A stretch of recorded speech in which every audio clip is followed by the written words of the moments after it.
우리가 앞 시간에 5절에서 12절 말씀까지 살펴봤습니다. 원래는 문단 자체는 13절까지라고 말씀드렸어요. 4절을 시작하는 문단 구분과 14절을 시작하는 문단 구분은 정확하게 나누어져 있습니다. 5절은 4절이 아니고 5절을요. 여호와의 영이 내게 임하여 이르시되, 그리고 14절은 여호와의 말씀이 내게 임하여 이르시되. 정확하게 문단은 나눠져 있지만 13절이 에스겔의 탄원입니다. 그리고 14절 이하가 에스겔의 탄원에 대한 하나님의 답변입니다. 그래서 이제 13절을 편의상 그 세 번째 문단에 넣기로 그렇게 결정을 했습니다. 5절에서 12절은 고관들, 정치 지도자들과 대비된 하나님의 정책입니다. 반면에 에스겔의 탄원으로 답변을 하는 13절에서 21절도 하나님의 이거를 일이라고 한다면 이것도 역시 하나님의 정책입니다. 그런데 무엇에 대한 하나님의 정책이냐 하면 예루살렘 포로로 잡혀가지 않고 예루살렘에 남아있는 주민들의 정체성과 그들의 판단과 그들의 결정에 대한 하나님의 정책입니다. 그래서 13절에서 21절은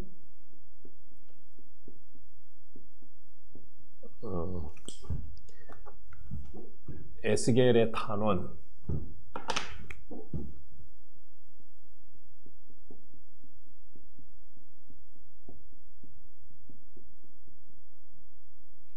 어, 13절입니다. 에스겔의 탄원, 그리고 하나님의 에스겔의 탄원, 그리고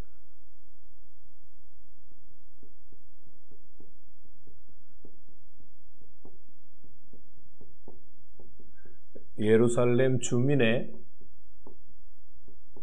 정책 14절, 그 다음에 하나님의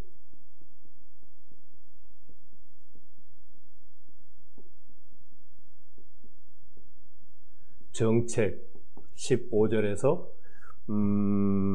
18절까지,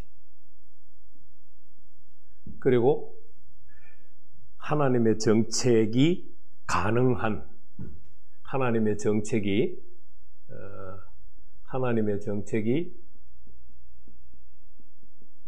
가능한 이유가 19절에 기록이 되어 있습니다. 그리고 하나님의 정책으로 포로된 백성들이 변화된 결과 혹은 회복의 결과,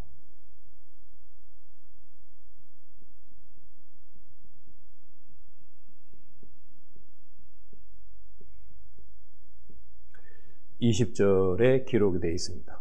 그리고 하나님의 심판, 내용이 굉장히 많습니다.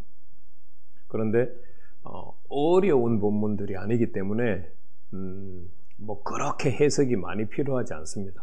그래서 조금 길지만 살펴보도록 하겠습니다. 자, 13절 말씀 보죠.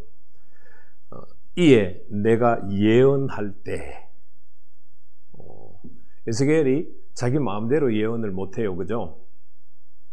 그런데 11장 4절 말씀을 보면 고관들의 정체성에서 고관들의 판단이 나왔죠.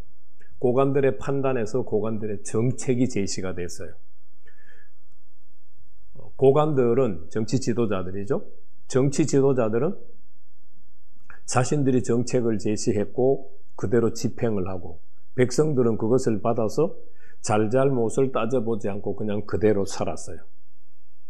이 고관들의 잘못, 정치 지도자들의 잘못이 어마어마하게 큰 거죠.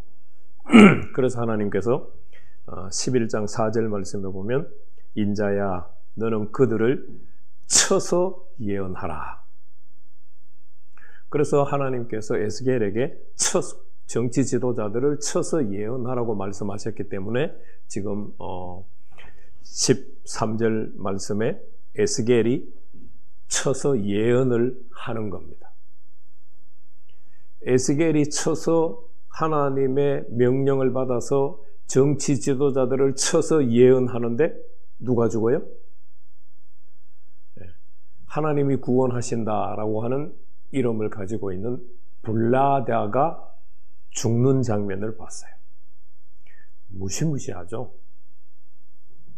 우리가 오순절 역사가 있고 난 다음에 아나니아 삽비라가 큰 은혜를 받아서 자신의 토지를 팔았잖아요. 그리고 얼마간을 감추고 그것이 전부다라고 생각하고 말하면서 베드로에게 가지고 나왔었잖아요. 그런데 베드로가 한마디 던지자 그 자리에서 죽잖아요.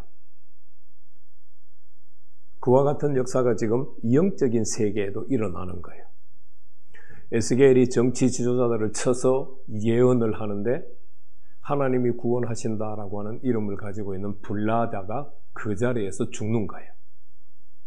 그 장면을 보고 에스겔이 탄원을 해요. 뭐라고 탄원을 하죠? 13절 말씀에 오라 주 여호와여 이스라엘의 남은 자를 다 멸절하고자 하시나이까. 이 에스겔의 탄원은 9장에도 한번 있었죠. 가는 베옷 입은 자들이 우상 숭배하지 않고 탄식하고 슬퍼하는 자들의 이마에 인을 쳤어요. 그 뒤를 따라가는 손에 죽음의 무기를 든 자들이 막 사람을 죽여나가기 시작했어요. 그 장면을 지켜본 에스겔이 9장 8절에서 8절 하반절에서 아하 주 여호와여 예루살렘을 향하여 분노를 쏟으시오니 이스라엘의 남은 자가 모두 멸하려 하시나이까. 그래서 여기서 이스라엘의 남은 자는 포로로 잡혀가지 않고 예루살렘 성읍에 있는 자들, 더 좁혀서 말한다면 정치 지도자들을 다 죽이실 생각입니까? 이렇게 우리가 이해를 해도 괜찮습니다. 이 에스겔의 사역 감당 변화에 대해서는 네 번째 파트에 가서 다시 좀 더 자세하게 살펴보도록 하겠습니다. 에스겔이 이스라엘의 남은 자를 좁게 말하면 정치 지도자, 넓게 말하면 이스라엘에 지금 포로로 잡혀가지 않고 남아있는 주민들입니다. 그들을 다 죽이시겠습니까? 라고 에스겔이 하나님 앞에 탄원을 하니까 하나님이 답변을 하시기 시작합니다. 그 첫 번째 답변으로 예루살렘 주민의 정책이 뭔지에 대해서 14절, 15절에서 말씀합니다.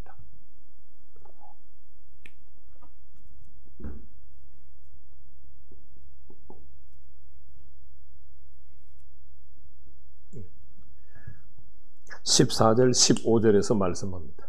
자, 14절은 여호와의 말씀이 에스겔에게 임하여 이르시되 인자야 예루살렘 주민이 곧 내 형제, 예루살렘 주민 이꼬르 내 형제예요. 내 형제에는 또 누가 포함되느냐? 내 형제, 친척, 온 이스라엘 족속. 그 이스라엘 주민들이 어떤 판단을 내렸고 어떤 정책을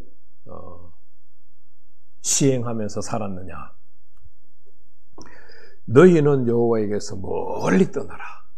여기서 너희는 포로로 잡혀간 동족을 말해요.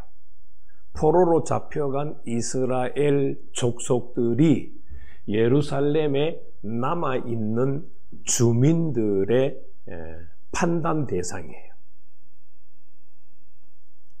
자, 그들에게 뭐라고 말해요? 너희는 여호와에게서 멀리 떠나라. 이 땅은 우리에게 주어 기업이 되게 하신다. 자, 바벨론의 포로로 잡혀간 사람들이 주로 누구예요?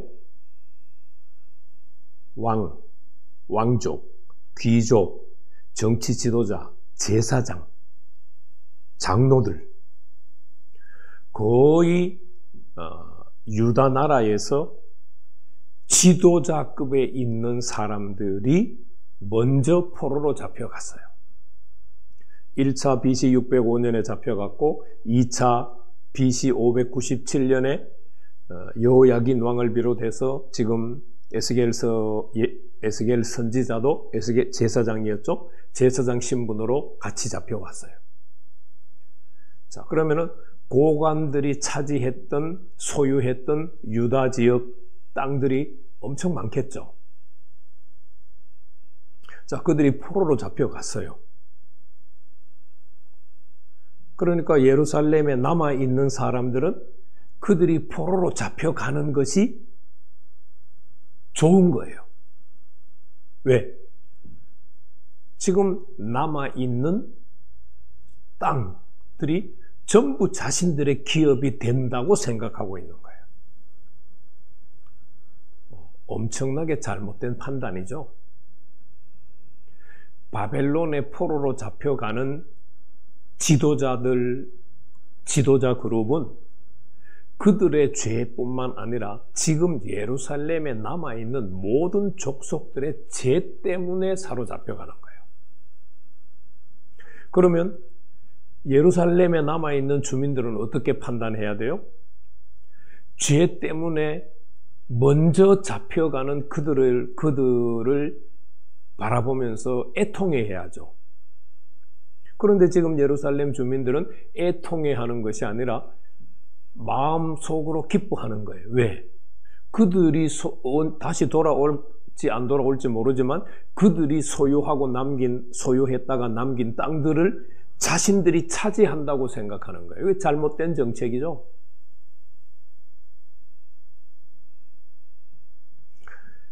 그래서 어제도 고관들이 불의한 자들이다라고 했잖아요.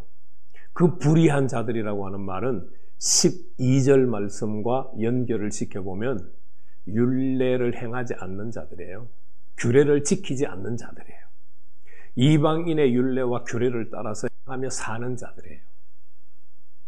그러니까 하나님의 이스라엘이라고 하는 나라에 들어와서 하나님과 언약을 맺고 하나님이 언약으로 주신 말씀을 따라 살아야 되는 백성들이잖아요. 그런데 그것은 다 버리고 이방인들의 규례를 따라서 행하면서 사는 거예요. 그러니까 그들의 마음속에서는 불의가 가득 채워져 있고 그 불의를 근본으로 해서 판단과 정책이 나오는 거예요. 하나님을 대적하는 거죠. 지금 남아있는 예루살렘 주민들도 똑같다는 것을 우리가 볼 수 있어요. 이들에 대해서 이들의 그 이야기를 먼저 하나님께서 에스겔에게 알려줘요. 예루살렘에 남아있는 사람들이 이런 사람들이야 하고 알려주세요.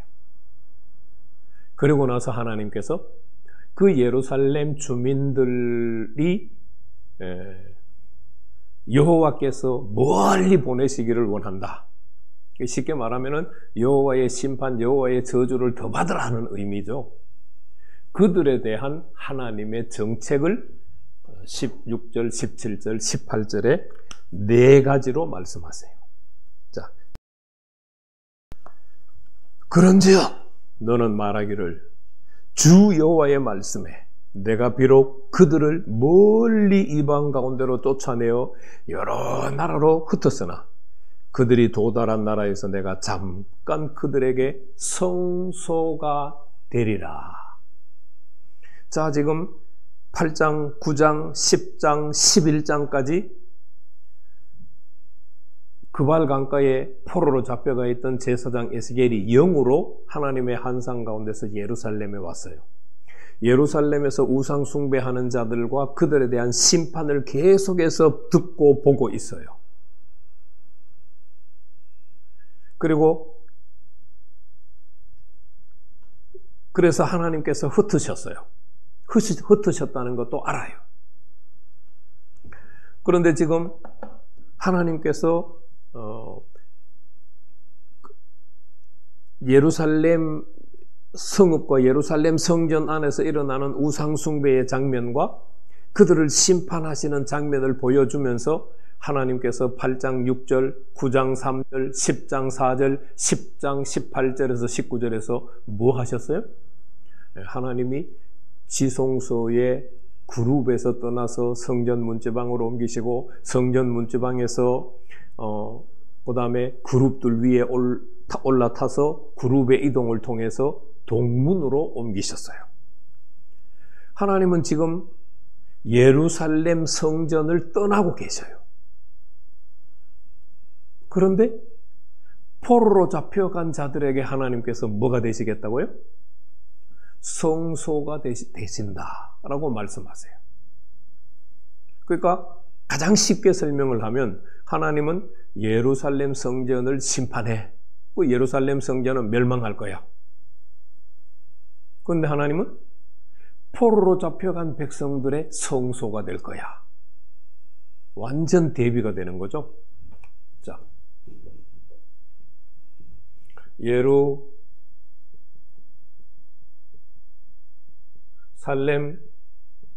성전,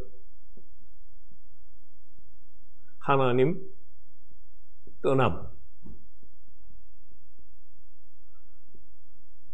포로된 백성, 하나님이 성소가 되신다. 그리고 하나님은 예루살렘 성전을 중심으로 예루살렘 성읍에 살고 있는 백성들과는 함께 하지 않아요. 그런데 포로된 백성들의 성소가 된다고 하는 말은, 자, 출애굽기 25장 8절에 의하면은 하나님께서 함께 하세요.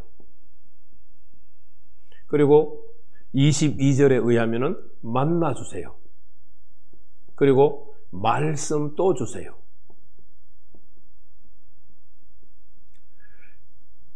예루살렘에 남아있는 족속들은 심판을 받아야 되는 족속이에요. 5, 6년 후면은 신바벨로니아가 세 번째 공격을 해서 예루살렘을 다 파괴할 거예요.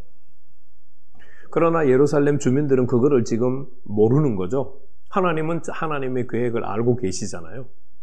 그래서 예루살렘 주민들은 심판을 하고 포로로 잡혀가는 자들의 성소가 된다. 함께 하시고 만나주시고 말씀을 해주신다는 거예요.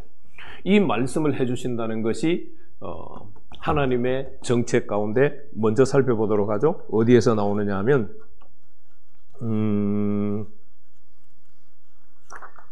19절 살펴볼까요? 19절. 하나님께서 이 포로된 백성들과 함께 하시고 만나주시고 말씀을 주시면서 그들에게 어떤 은혜를 주세요? 한 마음을 주신다. 그리고 또 그들에게 어떤 은혜를 베풀어줘요? 그 속에 새 영을 주신다. 이 결과 어떤 일이 일어나요? 돌 같은 마음이 재해지고 살처럼 부드러운 마음, 부드러운 마음이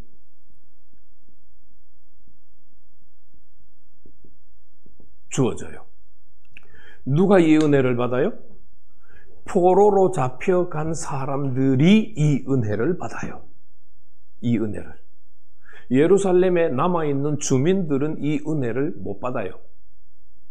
포로로 잡혀간 자들이 하나님이 성소가 되어주시기 때문에 하나님이 함께 하시고 그들을 만나주시고 그들에게 말씀하시고 역사해 주셔서 그들에게 한 새로운 마음을 주시고 그 속에 새 영을 주셔요. 이 모습은 에스겔 36장 25절, 26절, 27절, 28절 말씀에서 아주 더 분명하게 확립이 돼서 선포가 되져요. 여러분들 마른 뼈가 살아나는 장면 아시죠? 에스겔서 36장에서 이 역사가 일어나고 난 다음에 37장에서 마른 뼈들이 다시 모여서 생계가 주어지고 살아나는 역사가 일어나는 거예요.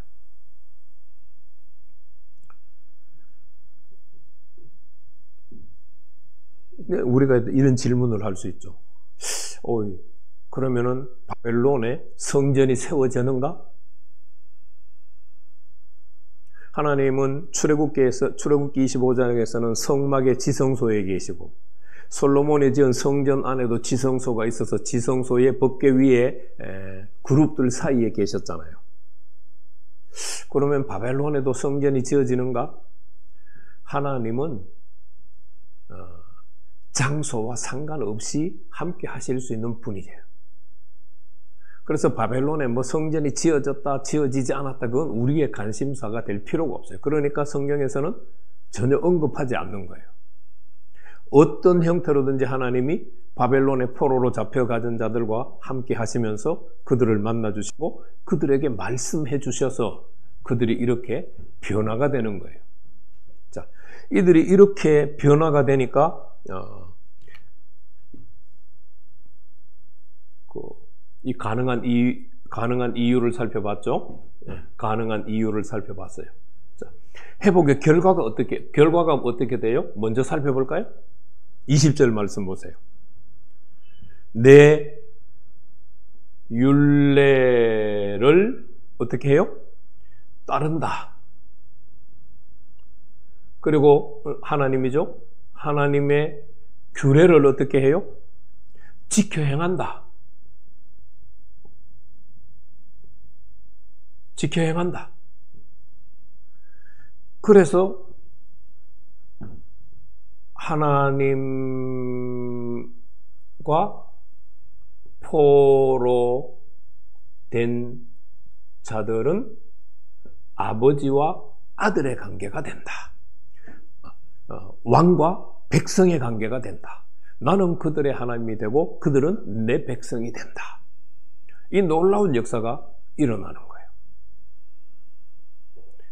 그래서 하나님이 함께 하시는 것이 중요해요. 장소가 중요한 것이 아니에요. 지금 예루살렘에 남아있는 주민들은 예루살렘 성읍과 예루살렘 성전이 중요하다고 생각해요. 물론 포로로 잡혀온 자들도 그 생각을 계속해서 지속해서 하고 있어요. 왜? 이제 13장, 14장으로 넘어가면은 거짓된 남자들, 거짓된 여자들, 점치는 자들을 통해서 계속해서 이스라엘 백성들이 돌아간다, 예루살렘 성읍 안 망해, 예루살렘 성전 안 망해, 우리는 돌아갈 거야 라고 거짓말 예언을 하고 있어요. 그러니까 포로로 잡혀온 자들도 그 거짓 선지자들의 이야기를 듣고 예루살렘 안 망하고 예루살렘으로 돌아가려고 생각하는 거예요. 그러나 하나님의 계획은 그게 아니에요. 그래서 예루살렘 주민들은 야, 저들 다 잡혀갔으니까 잘 됐다. 저들이 소유했던 땅 전부 우리 거다 라고 말해요. 잘못된 판단에서 잘못된 정책이 나오는 거예요. 그래서 하나님께서 내가 그들의 성소가 되어주신다 라고 말씀하셨죠. 그 다음에 두 번째 17절 말씀 보세요. 17절 첫째 성소가 되어준다. 둘째 모은다. 16절 17절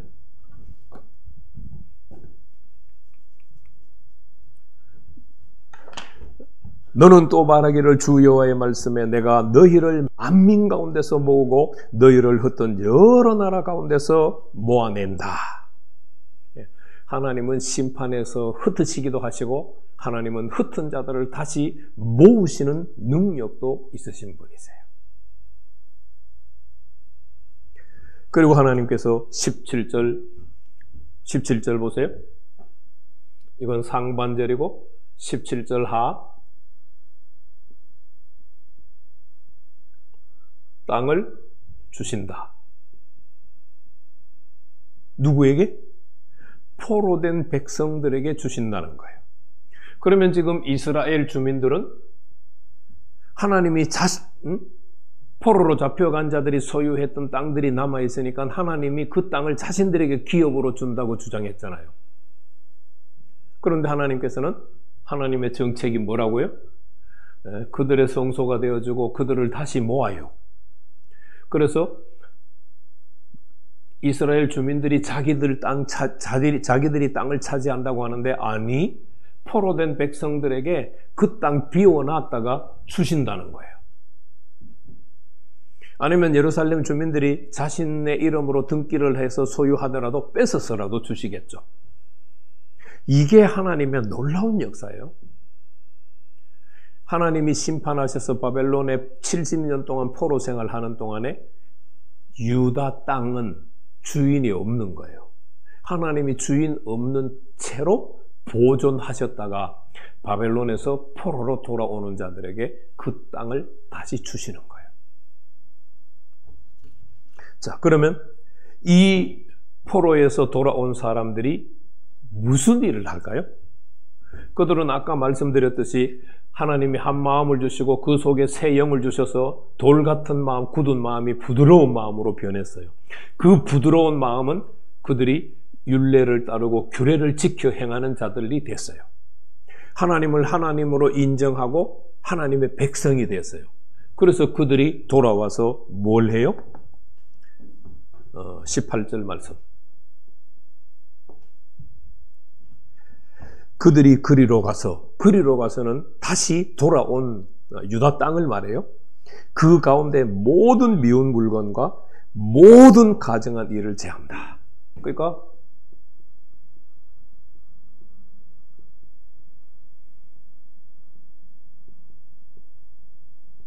우상 숭배를 제거한다는 거예요. 그러면 이제 우리가 이 말씀을 보면은 너무너무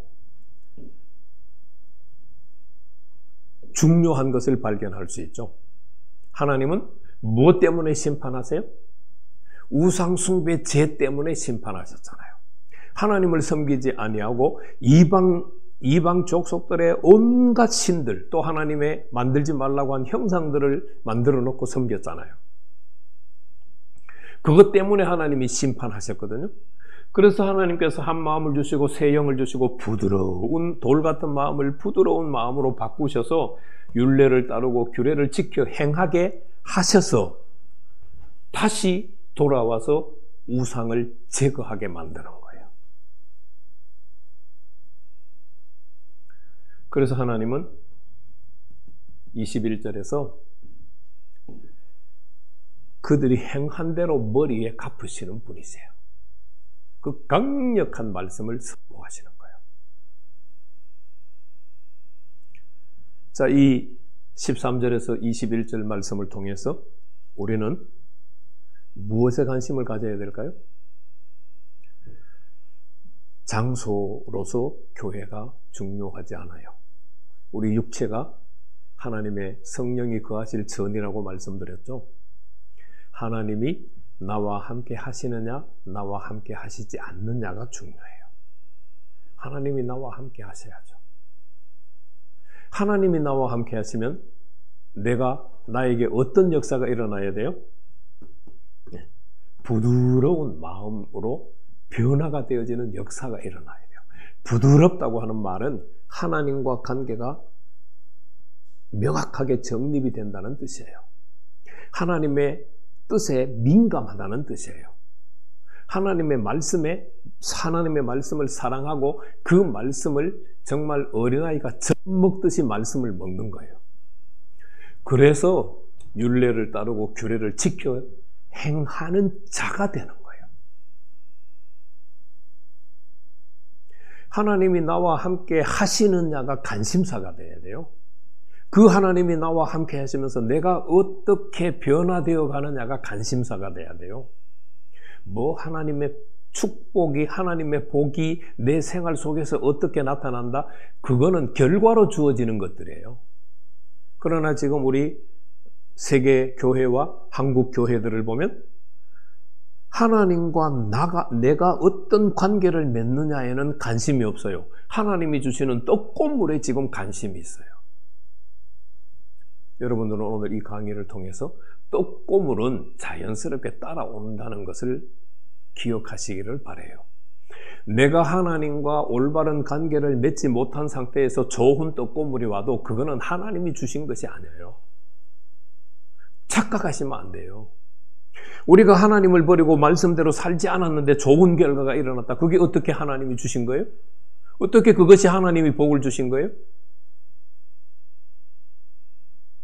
하나님을 모시고 하나님이 나에게 역사하셔서 부드러운 마음을, 한 마음을 주시고 새 영을 속에 주셔서 부드러운 마음으로 나를 빚으시고 또 빚으시기를 사모하시고 그렇게 되시기를 바랍니다. 그래서 말씀을, 하나님의 뜻을 따라 살고 말씀을 지켜 행할 때 그 약속된 것을 열매로 누리는 역사가 있기를 축복합니다.